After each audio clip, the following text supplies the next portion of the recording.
So, welcome back, ladies and gentlemen. As we know, I'm not the strongest student. I used to be in high school. I ranked third in my class, 2022, and that's 20. I can't believe it's 2026 now. I'm currently going to fourth year. Hopefully, when these marks are released, I'll either know if I'm staying in third year or I'm going to fourth year. And hopefully it's fourth year. We're positive it's going to be fourth year. But this year I want to try something different. I realize I've been going through university the wrong way. And I've been working hard but not working smart. So I've been skipping out on the small things. And the small things are actually quite big things in terms of university itself, in terms of prepping for papers and writing. I realize my theory content is quite good, but my application sucks. So that's what needs to fix next year, or this year, later on this year when I head back, hopefully next week. When I pass, hopefully, we are hopeful. I just wanted to make this video because I came across a reel. So something good comes from scoring reels, ladies and gentlemen. I came across a reel, and it basically had these 7 rules for university that I wish I had when I started university. So I'm going to read them out to you, and we're going to go through it because I think I'm putting you on game. So yeah, let's hear it out. So rule 1, the 80-20 academic principle. 80% of your grade comes from 20% of the work. So identify it. It comes to past papers, key lectures, and major assignments. Pour your effort into there. Perfecting everything is a losing strategy. So this resonates with me because I prioritize content. Because to me, the way I did well in high school was if I knew it, if I understood it, then I'm golden. And that carried me through high school. And now when I got into university, I kept the same mindset. And I pushed theory when now everything's about application. And I realized it last year that I've been doing this whole process wrong. And that's why I work harder. Well, I put in a lot of effort later on, whereas we'll get to it's in another rule. We'll get to it.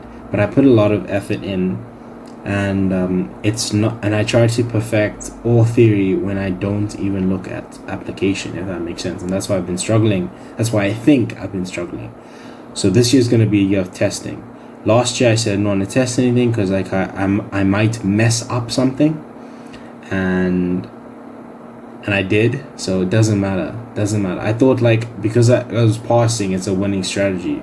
But now I know pass isn't enough. I want to do better. Okay. Rule 2. Social capital is a currency. Go to office hours twice, once at the start of the term to introduce yourself, and once before a major assignment. Build relationships. This isn't manipulation, it's networking. A professor who knows your name is more likely to give you the benefit of the doubt. So I don't resonate with this one because they treat you fair in every degree. The degree I'm in, they treat me very fairly. So I'm not too sure. Maybe I'll give this a shot. It sounds like it's good advice. Again, we're trying to get put on game. So yeah, that's a good rule.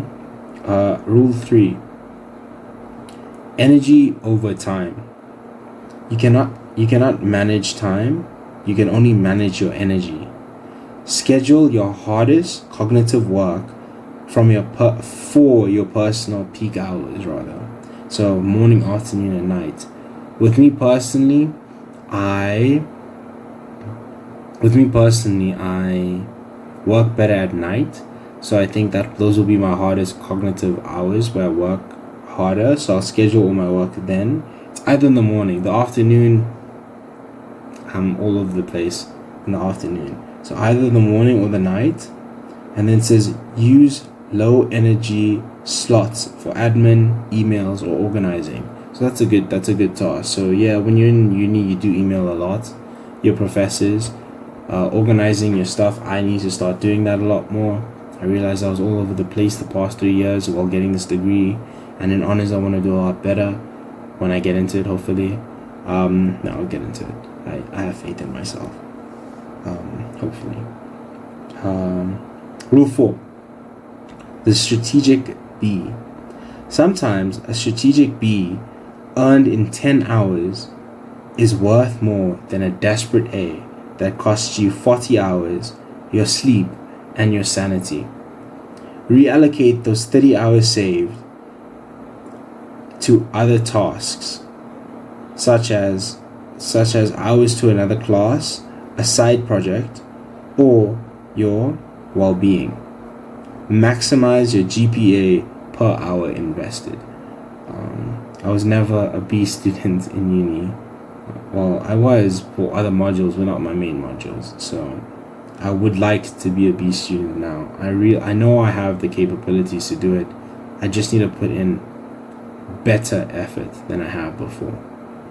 So, but I can get what they're saying with this. I'm saying these are probably for the top achievers who burn out quickly.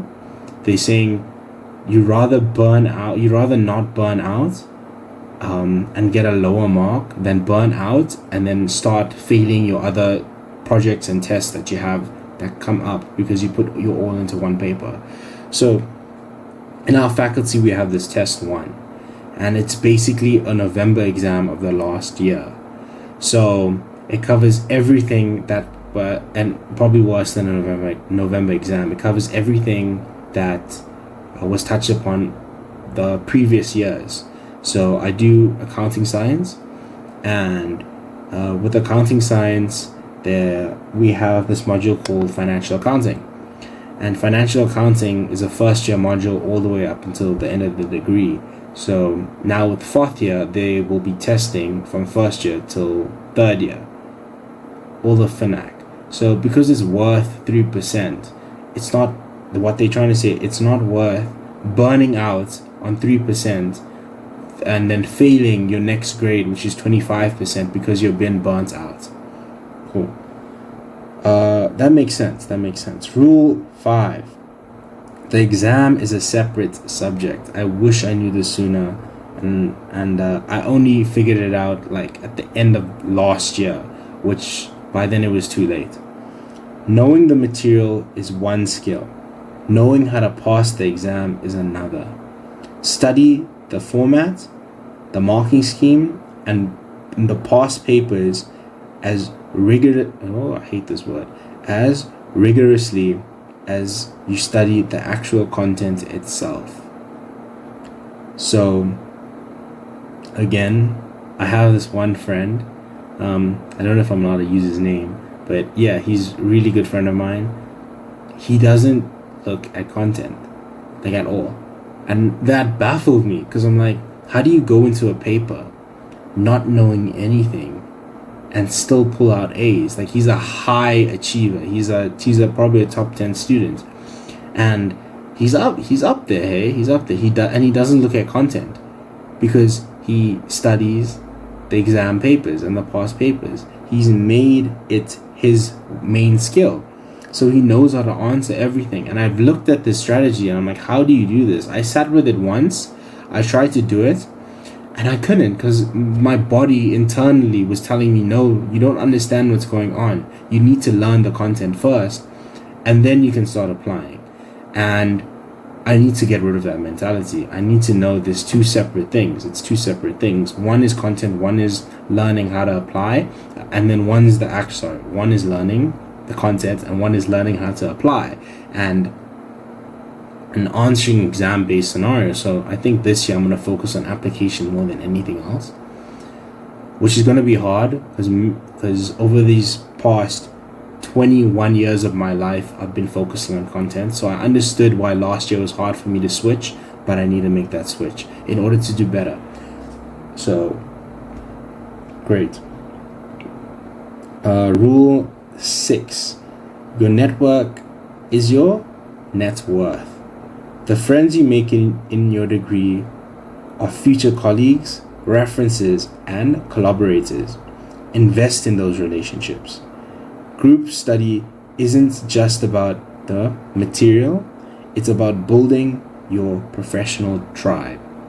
So I wouldn't be where I am today without my friends. It's not because I'm cheating or because you can't cheat. Don't cheat. Morally, it's wrong. It's just wrong. But it's because of the mindset of the people around you. So my friends I'm with, they're high achievers. They work hard. They try to do their best, and that is enough to push me. If you're in the wrong circle, you're part of your own problem. As my parents told me since I was a birth, since I was born, probably your friend group is probably one of the most important choices you make, because the people around you dictate who you are.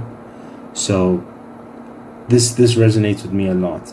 And again, like, if you make friends, if you go, I'm an accounting degree, and I go and I make friends in medicine, in law, in even in the BA arts degree, I'll have a connection to every single place later on in life because I've made my network. Yeah, I was mixing it with net worth. So yeah, it's very important. Rule 7. The system beats the sprint. A consistent, moderate system, so 2 hours daily of work, will always beat a chaotic, heroic sprint, which is like 20 hours of work on the weekend. You're training for a marathon, not a series of collapses. That makes sense, and I think I'm also one to blame on this behalf. I usually have a lot of sprints at the end. I don't schedule out my work, and that's something I need to focus on this year. Scheduling out and planning my work, planning my day, because if you don't plan your day is wasted. And then you feel like you haven't accomplished anything. And last year, I had this feeling a lot, but I said because I was going to gym, my day was an accomplishment. And that's just wrong. Because we have different spheres of our being, and mentality and physicality are two separate beings or spheres that we have. So I was succeeding in my physical sphere, but failing in my mental. And I need to fix that this year. So the goal isn't just to graduate, it's to graduate with your health, relationships, skills, and opportunities intact, and having to enjoy the game. So in terms of my academic sphere, remember we go through 3 spheres on this channel. It's mainly academics. Well, 4 spheres: academics, discipline, trading, and what's the last one? Academics, physicality, trading, and discipline. Those are the 4 spheres we work on this channel, and that was our academic sphere done for today. So I hope this helped you as much as it helped me. Please like and subscribe, and I will see you guys in the next video. Have a great rest of your week.